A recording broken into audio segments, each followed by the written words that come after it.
निकाय चुनावों को लेकर मतगणना जारी है। महायुति गठबंधन 214 नगर परिषदों पर आगे चल रहा है।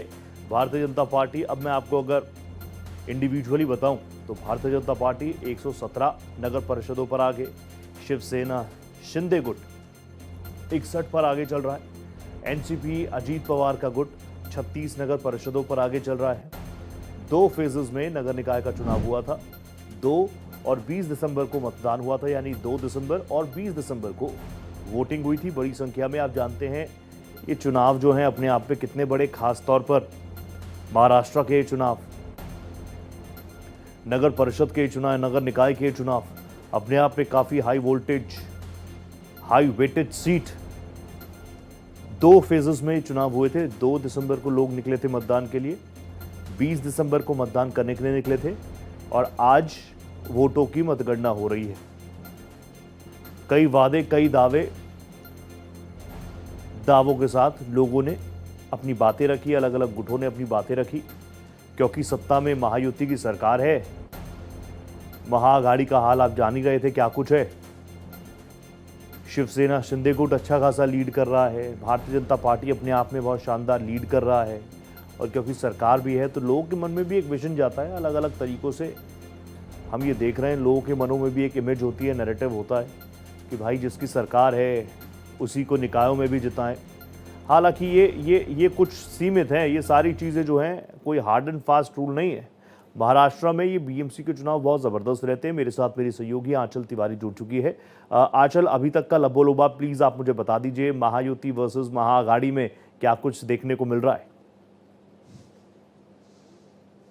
जी बिल्कुल रोहित, देखिए जिस तरीके से आज सुबह से हम रुझाने देख रहे थे और उसके बाद अब तस्वीर पूरी तरीके से साफ हो चुकी है। महाराष्ट्र में नगर परिषद और नगर पंचायत के चुनाव के जो नतीजे आए हैं वो पूरी तरीके से एक तरफा आए हैं। बीजेपी 127 सीटें जीतकर सबसे बड़ी पार्टी बनी है, जबकि शिवसेना गुट वाली, जो कि एकनाथ शिंदे की पार्टी है, उन्होंने 54 सीटें जीती हैं। वहीं अगर अजित पवार के गुट की बात करें तो उन्होंने 37 सीटें जीती हैं। और ऐसे में महायुति को पूरी तरीके से बहुमत मिला है, क्योंकि ये पूरा जो चुनाव हुआ 228 सीटें थी, उसमें से 218 सीटें पूरी तरीके से महायुति ने अपनी तरफ लिया है। तो ऐसे में कह सकते हैं कि इस बार भी विपक्ष को काफी झटका लगा है, क्योंकि अगर मैं विपक्ष की बात करूं तो विपक्ष में कांग्रेस सबसे बड़ी पार्टी बनकर उभरी है और कांग्रेस को 31 सीटें मिली हैं, जबकि उद्धव गुट की पार्टी जो कि शिवसेना युवती है उसे 9 सीटें मिली हैं और शरद पवार की पार्टी को 7 सीटें मिले हैं। ऐसे में 47 सीटों पर जो विपक्ष है वो पूरी तरीके से सिमट चुका है। और अब देखिए, इस नतीजों से हम अंदाजा लगा सकते हैं कि जब अब महाराष्ट्र में होने वाले जो महानगर पालिका के चुनाव हैं उसमें भी अब तस्वीर इस तरीके से ही हमें नजर आने वाली है कि एक बार फिर से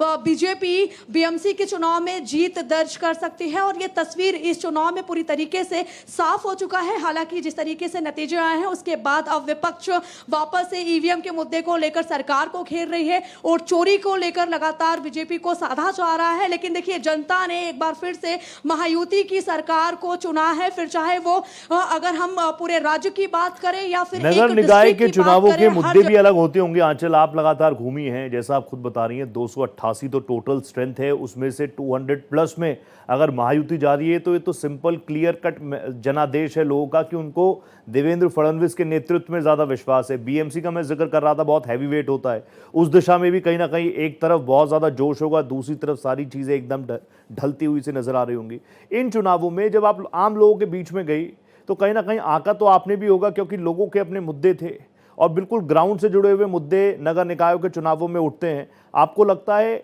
राज्य की फडणवीस सरकार ने लोगों की उम्मीदों पर काम भी किया है और उम्मीदों पर खरे उतरने का जो वादा था उस पर जनता ने भी विश्वास किया है?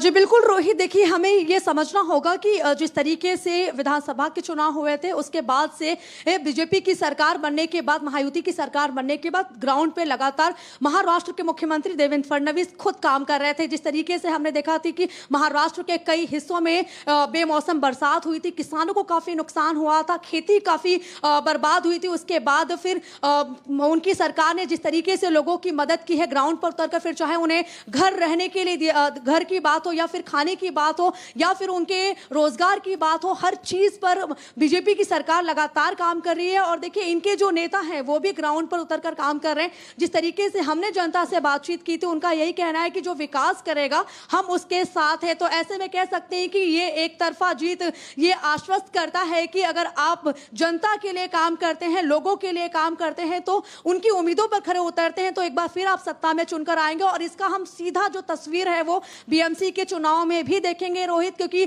स्थानीय चुनाव होने वाले हैं, बस कुछ ही दिन का वक्त बाकी है और उसके बाद 15 जनवरी को चुनाव होगा बीएमसी का। ये बिल्कुल सही बात है। 28 सीटों चुनावों पर से उसके बाद पहले महाअघाड़ी को मंथन चिंतन करने की बहुत ज्यादा जरूरत है। कम से कम इन चुनावों के बाद इस दिशा में सोचना होगा।